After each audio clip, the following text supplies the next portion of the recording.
as a content creator, should you be concerned about AI? Well, I wouldn't say concerned, but it is important that you're educated and informed, especially because there is a new change that came out recently that affects content creators specifically. So on today's podcast, we are going to talk about human content versus AI content.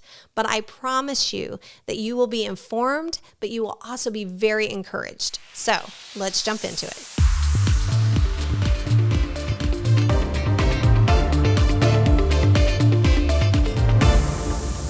Hello and welcome back to the All Small Productivity Podcast, where we are dedicated to helping content creators produce quality content while balancing work, family, and your faith.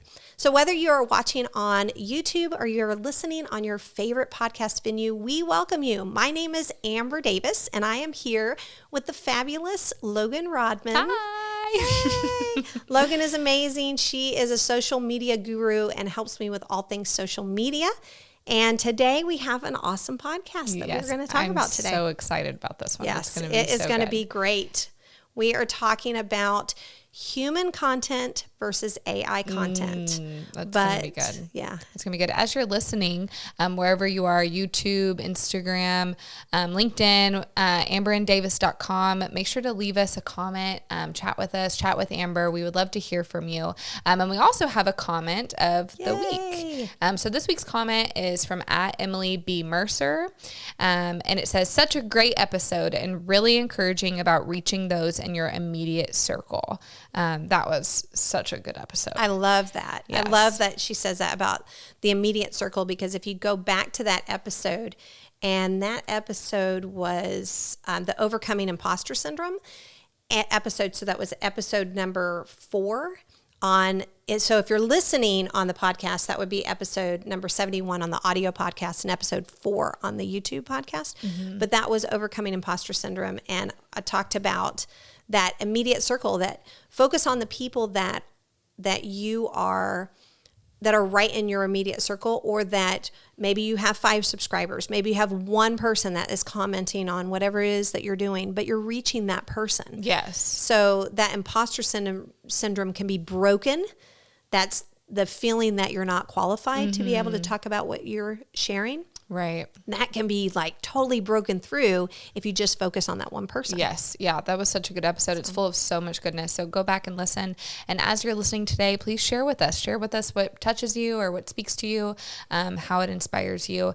And I think Amber has a free download for you. Yes. If you're on amberanddavis.com, right? Yep. So it's still up. We've got amberanddavis.com. This is a free video tutorial that teaches you how to be able to plan out your week. So it's the best way that you can plan your week.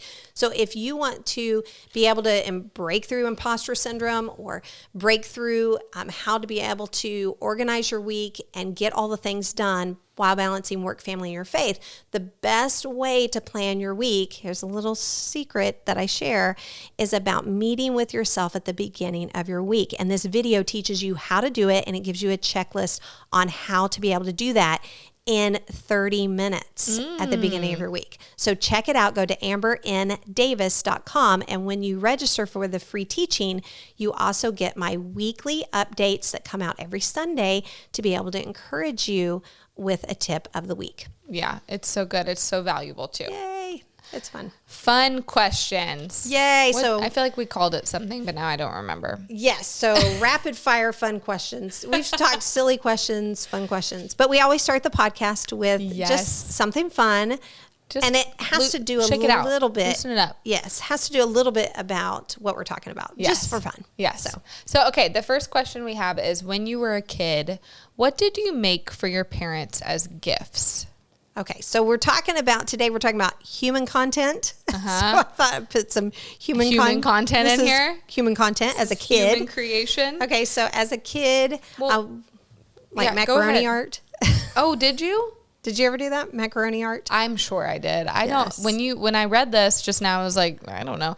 I just chatted with my mother-in-law because she mentioned pinch pots. I don't know what that is. Okay, so I guess it's like when you take clay and you just start pinching. Oh. And then it makes a little pot. Okay. And she's got her kids' pinch pots. And I was like, I don't think I've ever made that. Okay. Ever. In Oklahoma, like we painted eggs. We didn't make pinch pots. Right. Pinch pots could be a whole different thing if you're in Colorado or other places. Sure. That's true. Well, this is a ball of clay. Right. That children are making. It's very... Right. Yes. That's so funny. I didn't even think that. You're like, what? I thought we were talking about kids here. That's right. So it's human content. Yeah. So, I mean, I don't remember a gift that I made my parents. We would make back before I was born. And I would say maybe even when I was super young that we did this, but I just remember seeing like handmade ashtrays from people. Like that was a thing. Oh, that was a thing. Yeah. Like you can still find them at yard sales sometimes. Really? Yes. That's funny. Yes. Maybe that's a pinch pot. Like ashtray. Yeah. That's what they made. And they're like, well, nobody smokes anymore. So we should like change this up. So now. we'll just put our coins in it. Yeah. But who has coins? Well, now, they're going to have to change it now because nobody carries cash anymore. Yeah, so I don't know. What would you use a pinch pot for? Your rings. Maybe. Oh, your rings. Use them for your rings. That's jewelry. true. Yeah, you could. That's the only thing I could think of that you'd use it for. Yeah. Rings. You'd have to have a lot of rings. You could use it for salt, maybe. Salt? Yeah, like you keep your salt. Oh, like Himalayan salt. Yeah, or like coarse salt. ground salt. Okay. Yeah. Yeah. Not your table salt. You probably, it would like get everywhere. Shake the pinch pot onto your mashed potatoes. That's funny. That is funny. Okay, so as an adult, what did you make that was a total fail? Oh, I have made some multiple things. I've been a total. Yeah. Well, and they literally revolve around cooking, I would say. Oh, yeah. So the first thing that came to my mind has to do with cooking, too. It does? Yeah. Okay. Yeah. So what's yours? Okay. So the most recent one is I thought it would be super fun to make cake pops with my daughter for Valentine's Day. Okay. That's the thing. That was not fun. It's not fun. If you make cake pops, I mean, that's like an art. Is it? It was such a mess. Okay. They were falling off the sticks, and she was just eating the cake doing it. It was such a mess. I do not recommend. Okay, you could put a cake pop in a pinch pop. And a pinch pot? Pinch pot. You could do that. That could be your cake pop holder. Yes, it could be. Well, considering our cake pops turned into cake balls, that's exactly what you would need. I think that's a lot of work for little payoff. It truly is. It's not worth it. Yeah, I did not think it was worth it. And they don't, it's not like my favorite dessert. So that was the first and last time I made cake pops. I don't find it refreshing walking around eating cake on a stick. Yeah. I mean... I think who came up with this? With it, though? Well, I mean, what do? Do you have to sit when you eat the cake pop? I mean, like what I just pictured is like being at the county fair, and you're like, "Let's go to the cake pop stand." That they have those? No, they do not, because nobody's walking around eating a cake. You get like ice cream. Yes, that's refreshing. So then, who's using these cake pops? Well, you use them for like parties and stuff. Well, truly, it's the moms who go to Starbucks and get their kid a cake pop, and they're in the car seat, and it's just like easy, like a treat. That's what I think of. To me, I think that would be, put it in the comments below, because I want to know this. When you eat a cake pop, because I never have. No. When you eat one, is it like one big bite? No, you cannot. It's huge. You can't eat it in one bite. There's no way. It seems not very efficient, because you would take a bite of it. And I think shrapnel from the frosting would just go everywhere. 1,000,000% true. So how is this what mothers would enjoy in the backseat of their car? Mothers, you must tell us if you are a cake pop mom or not. Yeah, I don't get it. I don't know anything mom. about this, so I don't know. But I don't think we're walking around with them. No, we're just walking around with our cake pops. Okay, what's in a parade? What's your fail? Oh, I have many fails when it comes to cooking, but one I think of in particular, when my kids were younger, I wanted to be able to cook everything healthy. Like it was going to be super healthy and all the things. And I was not raised in the South. I was raised in Texas and Kansas, and we didn't eat a lot of fried okra. That wasn't like a super popular thing. Yeah. But in the South, where we are here in Tennessee, and where my husband's from in North Carolina, it's very popular, right? So I was like, well, I can make this healthy. So making fried okra healthy, don't ever try it. Okay. Because it does not work. Okay. And I took like cornmeal and like whole wheat flour and like olive oil, and I'm like cooking these things up, and I was determined that my family was going to eat this. And they were going to love it. They were going to love it, and it was going to be great and healthy. And they're all sitting down, and it was just my daughter who was born at this time. So she was like 4, I think. And I was like, no, you need to eat this. And I like channeled moms from like the 40s and the 50s, and were like, you're going to eat this or you can't leave the table. You can't move from the table. Yeah. You have to eat your fried okra or you can't move, or you won't get Bimbo, the little bear that you have. You know, it's like threatening your child to eat this food. So she's like, I don't want to eat the fried okra. And I was like, you're going to eat it. And my husband's like, just eat it. Just eat it. Take a bite. Then, so finally she was eating it. And then I said, look, I literally said to my husband, look, she's eating it. It's okay. And then at that moment, she just projectile vomited on the table.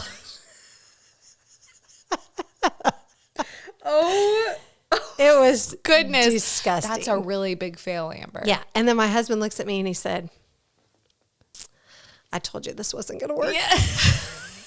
It's like, don't mess with a good thing. Yeah, just leave it. Yeah, just so don't that make was the fried okra. That was a total fail. That's funny. Human fail. That's a really gross mistake.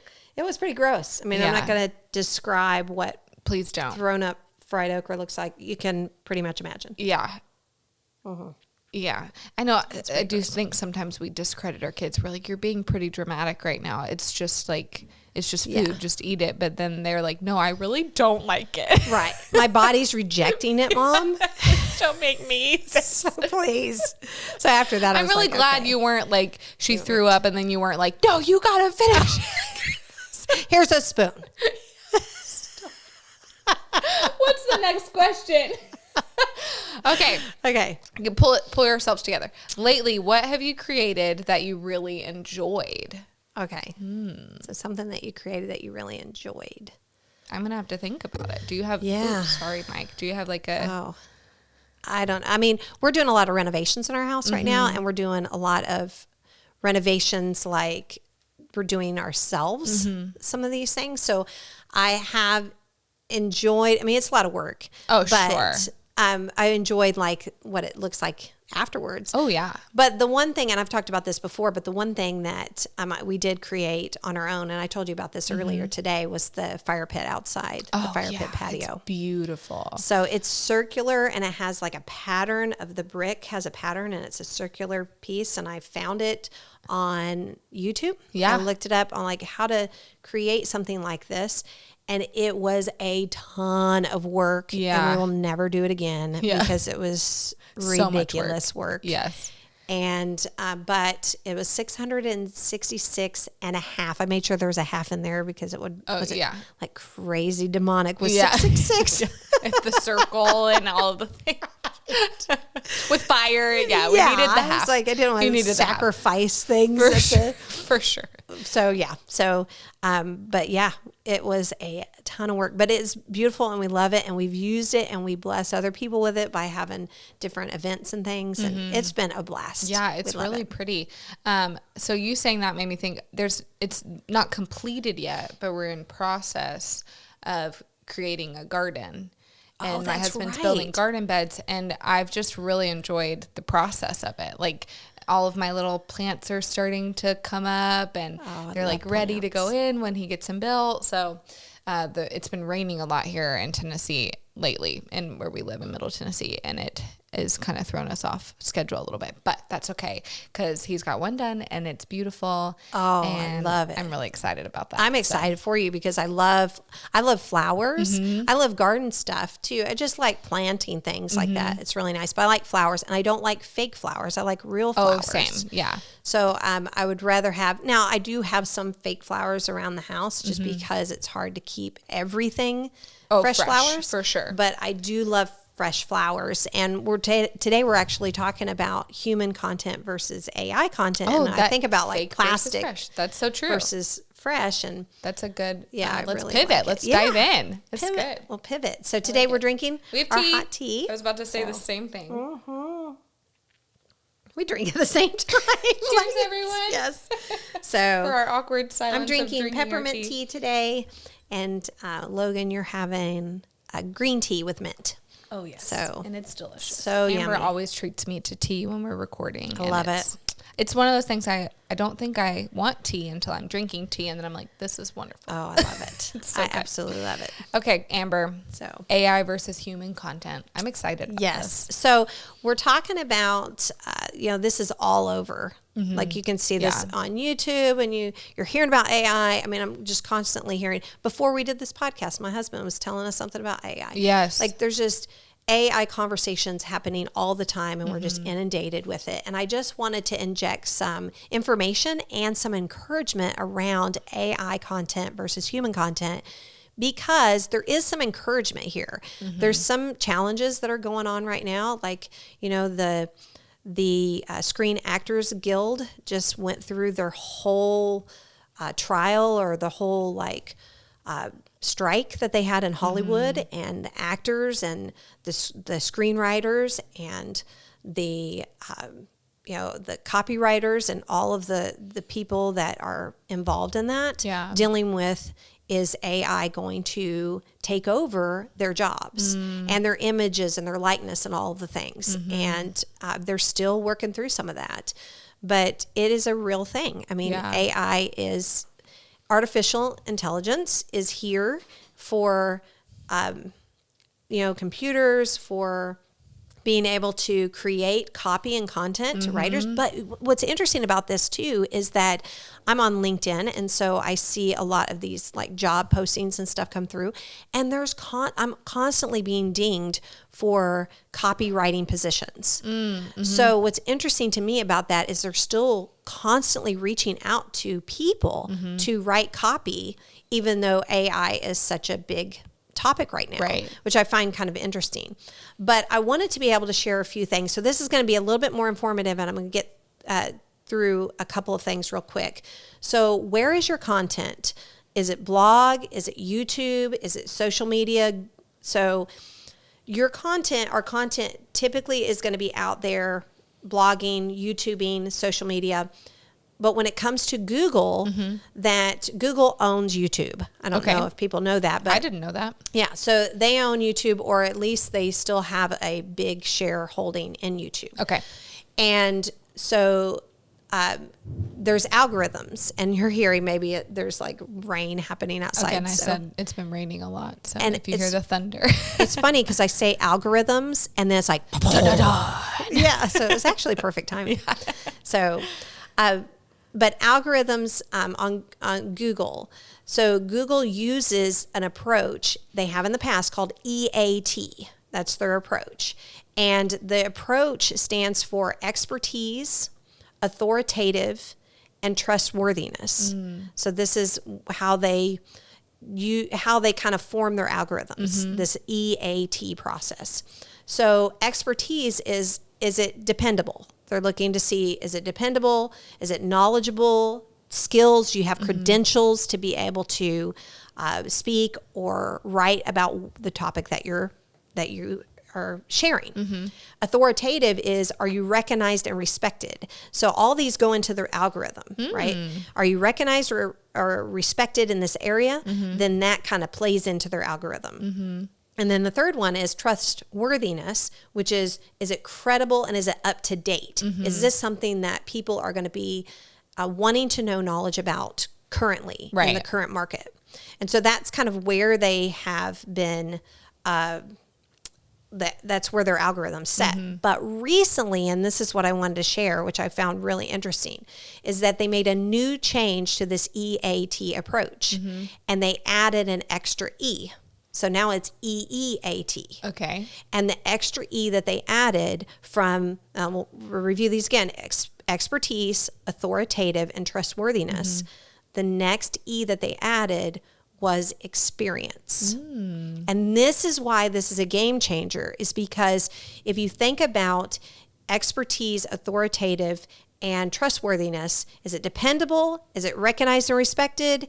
Is it credible and up to date? All those could be AI. Sure. Like AI can create all of those things. Right. They can fall into all of those categories. Right. But they can't fall into the category of experience. And so that's why they added this category. It's hands-on familiarity with what you're sharing or what you're showing or what you're presenting. So this is a game changer. Interesting, yeah. Because I don't know if you've seen this, but like if you go on, and I like to hear in comments if anybody has seen this, is that when you go and you watch AI or you listen to AI, or let me rephrase that by saying when you go on YouTube or you're reading something, specifically when you're watching a video and you hear audible what this, somebody is sharing, you can tell that it is AI a little bit. Like you can be faked out for a few moments. Right, but you're like, but then you're weird. like, hey, wait a minute, that kind of sounds weird or something's off about it or something. Or a big trend right now is for YouTube videos to have like pictures and content, like moving images. Right. And then it'll have a voiceover behind it. And they're using AI to do that. Okay. And you'll hear it. And then after a while, it's just like, okay, something's off here. Right. But that's where that experience, that extra E comes in because it's hands-on familiarity. So what YouTube is looking at now in their algorithm is that if you are doing a how-to video, they are looking for, through that algorithm system, they've put in there, is somebody actually a person sharing about how they've used this product? So specifically in product placement stuff and advertisements and product placement is like an AI commercial or an AI video would be how to, and it would show like clips of this like video with no people in it necessarily. And it'll just be that voiceover of somebody using a product in the sense of like the product itself. Okay. Just pictures of the product itself. And think of a photo shoot type of thing. But what Google is getting its hands on as far as the algorithm is seeing if there's an actual person using that blender and explaining how to use that blender and how they're showing how it impacted their life. Step, yeah. Right. And so that's really encouraging because when we get into this model of this, is it expertise, authoritative, and trustworthiness, and it's just AI. But if you throw in that expertise, if you throw in that experience, then that's where that human content, only humans can have that experience. Right.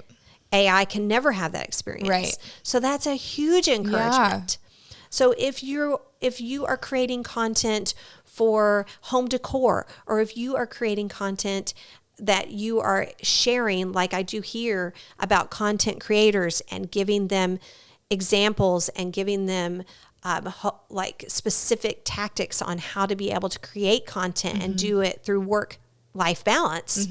AI can never create work-life balance. Like they don't have any experience. AI has no experience in work-life balance. Right. And AI doesn't have any experience in home decor. Like it can show you what aesthetics can look like, but if there's a human being explaining in your face, that's why if you notice on social media, we talked about this yesterday, on social media, that you're seeing a lot more faces. Right. You're seeing a lot of people like in their face, right, like in human contact, because that's not just their face, but just, them, walking or right. You're seeing that because it's experience. I definitely can see with my own videos, things that get just a little bit more, engagement is if I'm in the video, and I don't even have to be talking. Like you said, I can be like pouring my coffee or something, but you definitely get more engagement when there's an actual human. Right. Because we talked about this yesterday about social media and about how you can create cover pages and things for things to make them look aesthetically pleasing. Yeah. And that used to be very trendy and popular. Yes. But now it's getting away from that because I think it's because of AI. I think that people are smarter than AI. Yeah. And people know what AI looks like and what it feels like. They know that something's off here. And when they can see the person, they're like, okay, I can trust this person. Yeah, they can tell it's not genuine. Yes. Yeah. When you're dealing in the world of sales, my dad was the best salesman on the planet, I believe.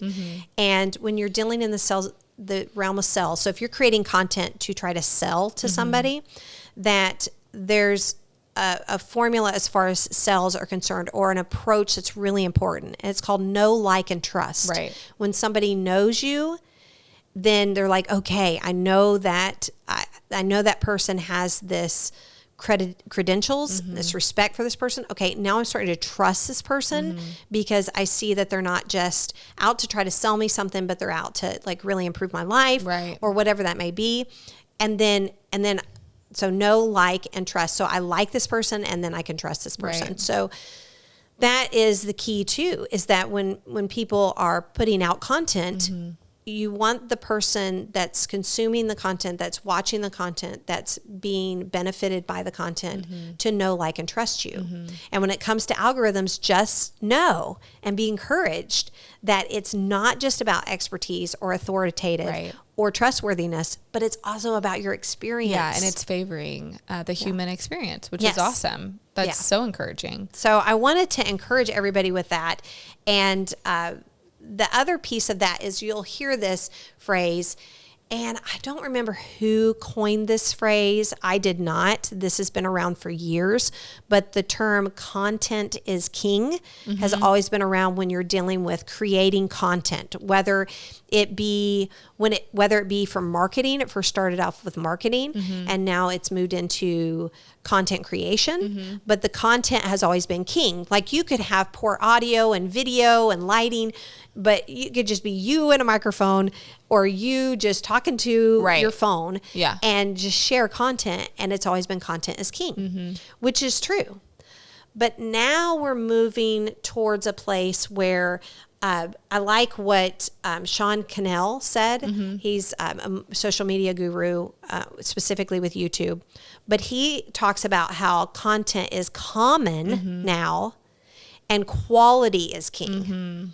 And what he means by that, and what I interpret that as, is content is common now. We are in the age of information. You can find anything at your fingertips. You can get any content anywhere at any time. And a side note is that if you have an idea for sharing content and you are concerned about market saturation, or you're concerned about, well, everybody is doing this, everybody's sharing about this. A little side note, if there's a lot of people sharing about your topic on content, that means there's a market for it. Right. Yeah. So that's a good thing. Yeah. Right? Yeah. It's a good thing that a lot of people are sharing it. You have to, and I've shared about this in the podcast before, about your uniqueness. You've got to have a unique spin on it, a unique style, and you were created to be creative. Yeah. And you are created also as a unique person. Again, we go back to human content. You're unique. Right. You are the only person that has your experience. Yeah.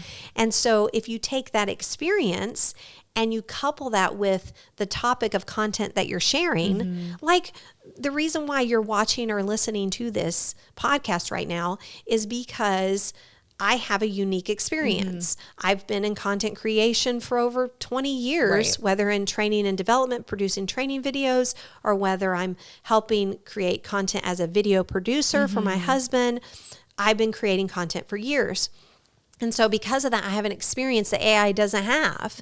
And so so the content is common. A lot of people, you could go anywhere, not anywhere, but you could find a lot of content about how to help content creators, but I have a unique experience. Right. And that unique experience is I go all small for big productivity. I talk about doing things in small chunks of time and being able to have big productivity, balanced, intentional, go-getting productivity, and to do it with work-life balance. And I share my own story. I share how I've overcome that, what kind of things I've done. So that experience and your experience as a person that has amazing experience as a mom with young kids and decor and all the things that you do, that is the game changer. That's the difference. Right. So yes, content is common, but then I'll go back to what Sean Cannell said, quality is king. So right now, how you separate yourself from all the content, again, content, you could have lots of content out there that is similar to what you do, and that's fine. Right. But how you separate yourself now versus maybe 10 years ago or 5 years ago is quality. So it's got to be quality. Right. So I highly recommend whatever you do it well. Like we just leveled up with the mics. Yeah. Doesn't mean that you have to start perfectly. Right. But you do need to do it with excellence. You do need to do it well. So if you're showcasing content on social media, study Instagram. If you're showcasing Instagram, study how people can best receive that content in a way that's going to help them. If you are on LinkedIn, do the same thing. If you're on YouTube, then study that. If you're a blogger, study how to be the best blogger and study other bloggers and how they do. Not getting in the ditch of comparison, but just take the excellent tips of how they do that, from video production, the lighting, the sound, the quality of the mics, the aesthetics of how it looks, how it can be packaged, those types of things. Because content is common right now, but that quality is going to be king, and that's going to separate you. That's so good. Yeah. So I really wanted to encourage our listeners and our watchers about that when it comes to AI. And it comes to human content. Don't be discouraged about AI. Be encouraged that your experience, your unique experience, is a game changer when it comes to creating content. So Yes. Yeah, that's so good. And I think when it comes to creating content, your teaching is like so valuable because it helps us get ahead of the game, right? Like, so we plan it ahead and we get ahead of the game, and so then it doesn't feel overwhelming and you don't fall into that comparison trap too. Right. Yeah, that is true. It is important to be able to schedule it out and to have that schedule to be able to help you batch things out, and so you have margin. Recently on the podcast, my husband and I were chatting on the couch and talking about video production, and he mentions about margin. So I would go back and listen to that podcast because it is pro tips from a video producer about how to do content. And he talks about creating margin. We talk about batching and scheduling. But when it comes to scheduling out your podcast or your blog or your life, anything that you're doing, any content that you're creating, or just living in life, it's important that you plan out your week in a way that helps you create work-life balance.